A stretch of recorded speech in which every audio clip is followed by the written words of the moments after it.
Okay, so the headline everyone saw was pretty dramatic. Nicole Kidman files for divorce from Keith Urban, September 30th, 2025. Looked like this huge Hollywood marriage just exploded. Right, a total bombshell narrative. But, digging into the actual legal docs, the reality was uh, much less sudden, Yeah. that filing. It was really just paperwork for a deal that was already done weeks earlier. Weeks. So the big crisis moment wasn't the filing itself. Not at all. The truly, scandalous moment happened 3 days before anyone knew about the divorce. Okay. On stage. Ah, right.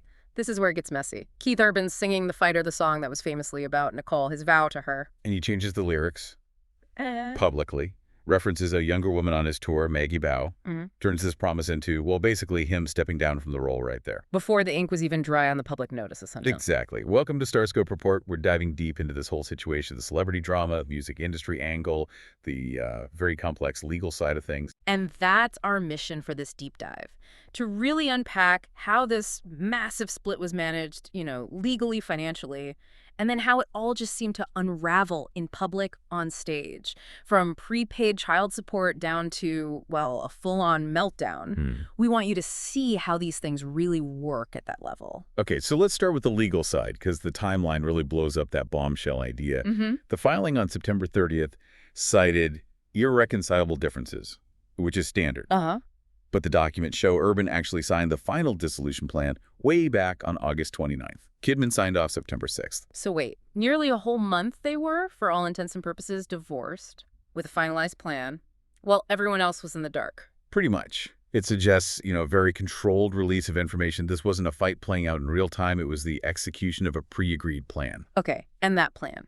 The financial side of it sounds incredibly clinical. 19 years of marriage, both huge earners, like over $100,000 a month each. You'd expect a battle over alimony. But there wasn't one.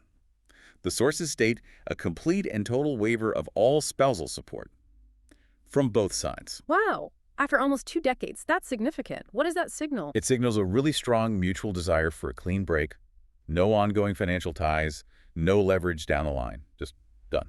Okay, but the child support part, the lump sum arrangement, that seems unusual. Why calculate everything years in advance like that? Nannies, school, everything for the daughters. Sunday Rose, 17, and Faith Margaret, 14. Right? Yeah. Why not just standard monthly payments? What's the strategy there? That's where you see the high net worth legal thinking. By prepaying everything related to his share of childcare costs right through their majority, Urban basically removed any reason for future financial discussions or arguments. He bought his way out of future conflict. Essentially, yes. Yeah. He closed the door on Kidman ever needing to come back and say, hey, school fees went up, or we need more for this activity. It prevents financial entanglement permanently. Strategic conflict avoidance. That is cold. Yeah. But effective, I guess. And the assets. All those houses everywhere. Nashville, New York, LA, Australia. Yeah. That was handled cleanly, too, largely because they were held in trusts and LLCs, limited liability companies. Which keeps things private, right? Exactly. It avoids public scrutiny during the divorce and means they could divide that portfolio privately before the September 30th filing. So they each walked away with their trusts, their property sorted, and crucially, 100% of their own future copyrights and royalties. Professional income streams completely severed, too. So segment 1 takeaway. Yeah. Legally, financially, this was meticulously planned, airtight, designed to be clean. Perfectly controlled. But then you look at the domestic reality laid out in the parenting plan, and things look a lot less clean. Yeah, let's get into that custodial split, because the details in the source material are, frankly, pretty shocking. The imbalance is huge. It really is. Kidman is named the primary residential parent. She gets 306 days a year with the kids. 306. And Urban gets 59. Just 59 days. 59.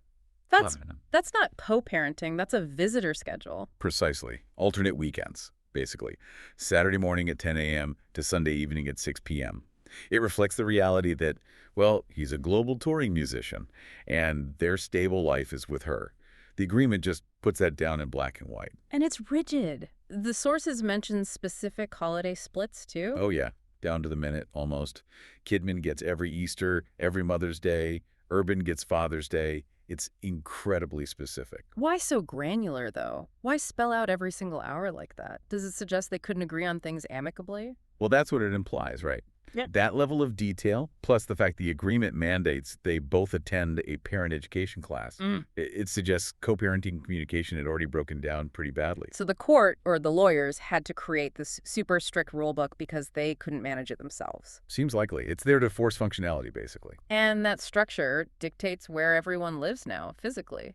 Kidman stays in the big Nashville mansion. Yeah, the 10,000-plus square foot place, it's literally named in the documents as the children's source of stability. Yeah, Urban moved out to a new place, maybe rented somewhere else in Nashville. He's officially the one who left the family home. Manifesting his new status, yeah. No longer head of the household, now the weekend visitor. Okay, so we have this perfectly controlled legal machine in segments 1 and 2. And then segment 3, the wheels just completely come off in public, the stage meltdown. Right. Let's rewind to September 27th, 3 days before the divorce news breaks, the Maggie Baugh incident. She posts this video clip, right? Baugh's 25, she's on his tour, he's 57, and he's singing The Fighter. The song, literally written as a promise to Nicole, what if I fall? I won't let you fall. What if I cry? I'll be the fighter. That's the core of it. And he changes that core line. Completely flips it. Instead of, I'll be the fighter, he sings, Maggie, I'll be your guitar player. Oh. It's, wow, like a public demotion of his role in the marriage, from protector to, like, sideman for someone else. A symbolic abdication, broadcast to potentially millions online, just hours before the legal filing becomes public record. The timing is just staggering. And the fallout started immediately. He's seen without his wedding ring just a couple of days later. And at first he tried to manage it, right? Kept photos of Nicole and the kids in the stage slideshow. Yeah, trying to project that amicable split narrative, the classic show must go on facade. Yeah. But you could tell the pressure was immense. And it manifested physically. It seemed to. Mid-October, he cancels the show. Greenville, South Carolina. Official reason. Laryngitis, needing complete vocal rest. Laryngitis. A literal loss of voice. You can't help but see the metaphor there, right? The strain of keeping up appearances just became too much. Absolutely. His body basically said nope. Yeah. And all that pent-up pressure seemed to explode at the final tour show in Nashville, October 17th. His PR strategy that night was contradictory, to say the least. Schizophrenic is maybe the word. First, the charm offensive. Totally. A fan shouts out her name's Nicole, and Urban just drops flat onto the stage floor. Plays dead, basically. It was pure physical comedy. Got a huge laugh, disarmed everyone. Genius move, in a way. But then, like moments later, he flips. Right before singing, you'll think of me. He turns on the crowd, really aggressively says, stop reading S into it. Basically yells at them for doing exactly what fans do, connect the music to the artist's life. Especially his music, which is often so personal. And here's the kicker, the massive Freudian slip. Right after telling them not to analyze lyrics, he changes the lyrics of that very song to sound like personal attacks. Adds lines like, but I bet you think about me, and references all your bull's reasons. Wow. So he did exactly what he just told them not to do. He couldn't stop himself from using the lyrics to hit back. The mask slipped completely. The anger, the defensiveness, it just burst out. And what happened with Maggie Baugh amidst all this? The denials came out.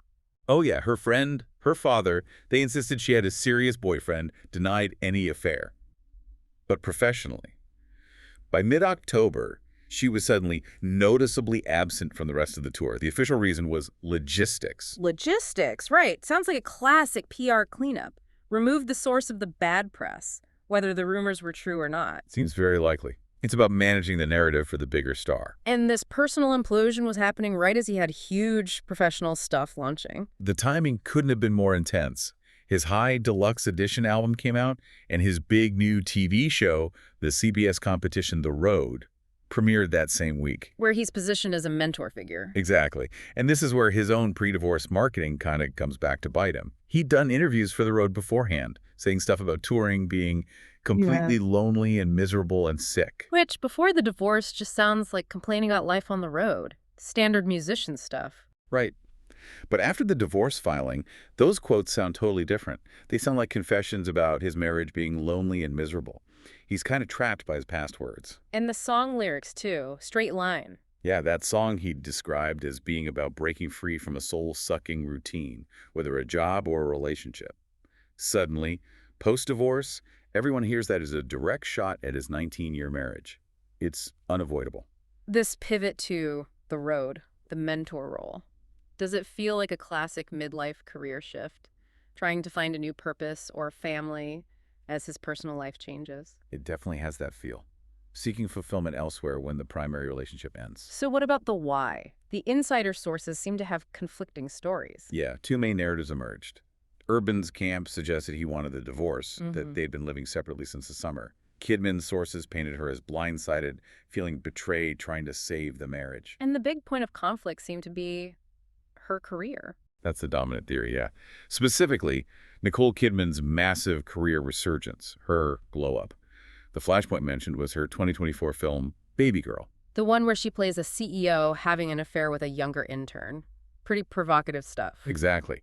And sources claimed Urban was not as supportive of these kinds of roles, or maybe just her intense focus on her career again. He skipped some premieres, apparently cut short an interview when asked about her chemistry with younger co-stars. Right. Now, if you put that alleged discomfort next to his own public drama with a younger tour member, the irony is, well, pretty thick. I mean, he was supposedly uncomfortable with the theme of an older figure, younger subordinate in her movie, while potentially being involved in a similar dynamic himself. That's the interpretation, yeah. It raises questions about psychological projection. Was his issue really with her film, or was it reflecting his own situation or desires? So maybe his feeling lonely on tour wasn't because she was failing him, but because her own career was booming again. She wasn't just his support system anymore, and maybe he saw that void as her fault. That seems to be a key tension here.